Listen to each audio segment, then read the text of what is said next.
Télérama. Why? Oh, I may have seen one. Listen to me. As a matter of fact, as if I was barking with all his head at the gates of hell. Here to take you. Drop the knife! Drop the knife! Came to the house. Drop the knife! Don't One open of them might have been.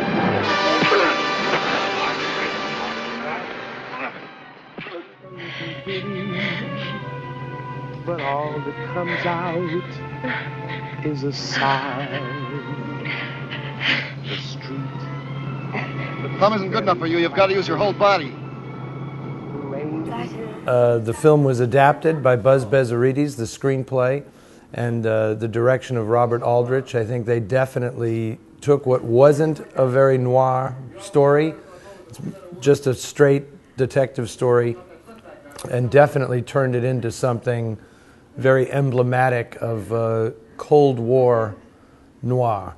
And I think the feeling of paranoia and sort of impending doom in this film is so strong, and the visual style of the film is so strong, that I think that it's become symbolic of almost the height of the film noir era, when ironically the material itself isn't very noir at all, as compared to other films where the protagonists are clearly lawbreakers and doing the wrong thing or out for personal gain or something. I mean,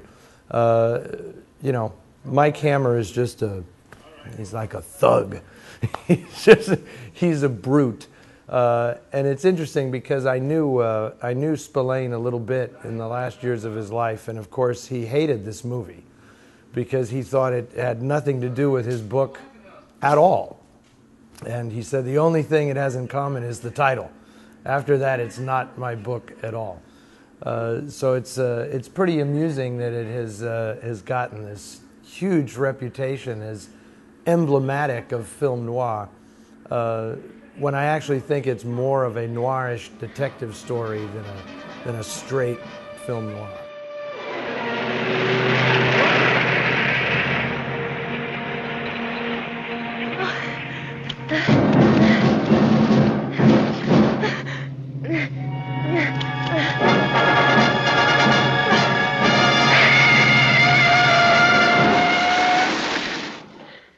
I love the opening of this film, and I love Cloris Leachman. The whole way, the way it's shot is fantastic. These views from the back seat of the traveling car are in a lot of film noir movies, and it's like a classic noir image.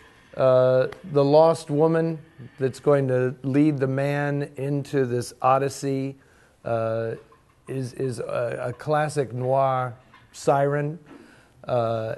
There's interesting interpretations of this film. One of the ones that I like the most is that they actually just die in the beginning of the film after the beating and the car goes over the cliff, and the rest of the film is just Mike Hammer's imagining solving the case in the last few seconds of his life, and that the whole thing plays out in his mind, and that the cataclysmic explosion that ends the film is really just the car crash at the beginning of the film, which I think is a pretty interesting interpretation. I don't know if Bezzerides would agree with it or not.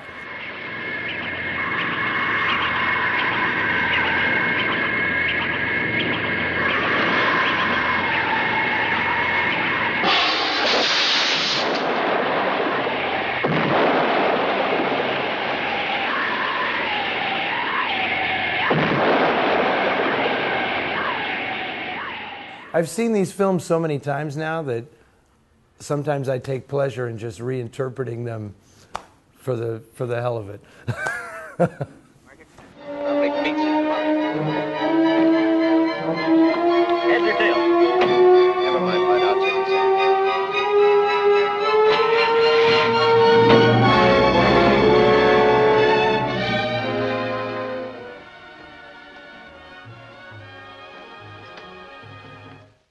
The Prowler, I know isn't that rare a film in Europe, but in the United States, this film was virtually lost. There was one print in very poor condition, and it was very, very hard to find it or play it in any cinemas. So when I created my Film Noir Foundation, this was really the first film that we sought to find new material on and to completely restore. I think part of the reason that it had been lost is because of the taint surrounding the film because of Joseph Losey and Dalton Trumbo, the screenwriter. They're being blacklisted in Hollywood. It was an independently produced film, so it didn't have a big studio protecting it. And it just sort of slipped right between the cracks in the United States, which is really too bad because I really think this film is a masterpiece. And I think that this is completely a noir film. Both of the characters to me are completely noir in the sense that they will stop at nothing to get what they want and violate any law. The Van Heflin as the policeman gives an absolutely incredible performance, but I think one of the things that often gets overlooked in this film is the female character, Susan, played by Evelyn Keyes, is also determined to get exactly what she wants and is just as manipulative and calculating about it. Yes, she wants to have that baby, and she's going to have that baby no matter what. And so whereas when the film starts, it seems like the policeman is in classic noir fashion using murder and deceit to trap her into his world, it's fascinating how the film spins around, and in the second half, he's trapped by her wants and desires, and they end up in the middle of nowhere having this imitation of a domestic life, which is just a very brazen bit of fantastic storytelling. And I love the performances in this movie. I think that Van Heflin is one of the real underrated American actors of this period. He's not very handsome, so he's not as well remembered as, Gary Cooper or, Clark Gable, but he's just very good at playing, the everyman, who could very easily be convinced to do the wrong thing. And Evelyn, who was a dear friend of mine in the last 10 or 12 years of her life, when I met her, she said that, I said, I want to talk to you about The Prowler. And she gave me a big kiss and said, that's my favorite film. And everybody wants to talk about Gone with the Wind, because she plays Scarlet O'Hara's younger sister in that film. And she said, I meet a man who wants to talk to me about The Prowler. This is great. And she had quite a fond recollection of making this. It's the best part she ever played in her career, and she is really terrific in this film. I heard the second shot. I ran outside and... What I enjoy so much about this, you see a lot of Losey's later themes coming out in this film, the class differences, the gender warfare, people in enclosed spaces battling with each other.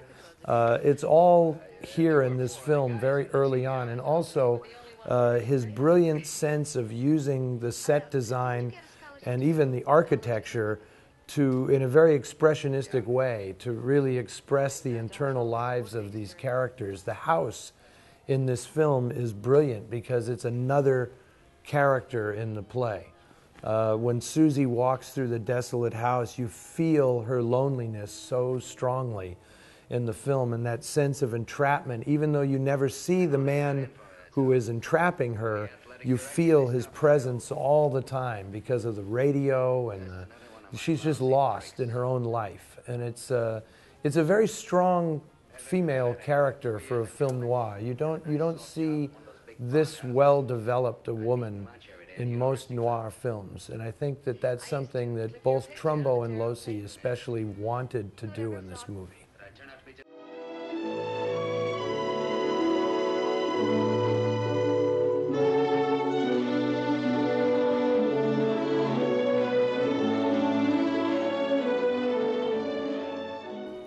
I actually think Force of Evil is one of the most unique and distinctive films in the whole noir cycle. It's unlike any other film. Even though story-wise it seems similar, it's made in an entirely different way. I think this is as close to an art film as anyone made in that period.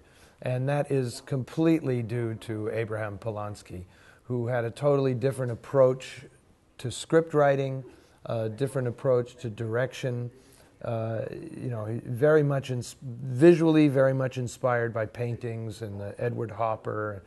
But the most unusual thing is the film has a very unique rhythm to it. The way scenes play out, they end when you don't expect them to end. They go a little bit longer than you expect them to go.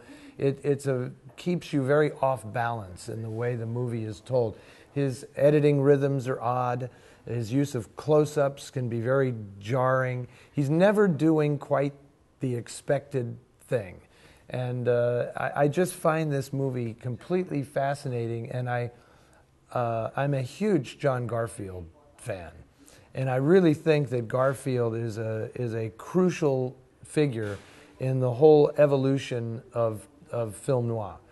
Not just because so many of the people who were involved, who really were striving to turn the movies into art, came from New York.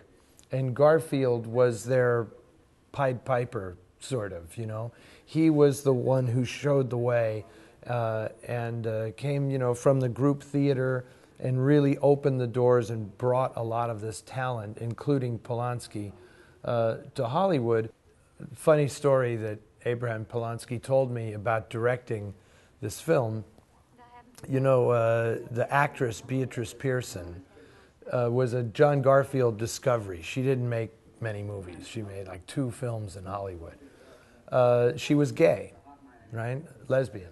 And Thomas Gomez, who plays Garfield's brother, is gay. And they hated each other. Thomas Gomez and Béatrice Pearson, they each had a lover on the set, and they hated each other. And it got to the point where they refused to play the scenes together. So when you watch this film, you can see that any scene where Thomas Gomez and Béatrice Pearson are talking to each other, it's shot over the shoulder because the other actor refused to appear in the same shot. So and Polonsky says, these are the things I didn't realize I'd have to do in directing pictures in Hollywood. But they both are pretty good. I think Béatrice Pearson is pretty interesting in this film. Obviously, she's not much of an actress, but it's always interesting to see how directors use their talent in clever ways when they realize she can't really act. And I think she is, however, effective, very effective in this film. There.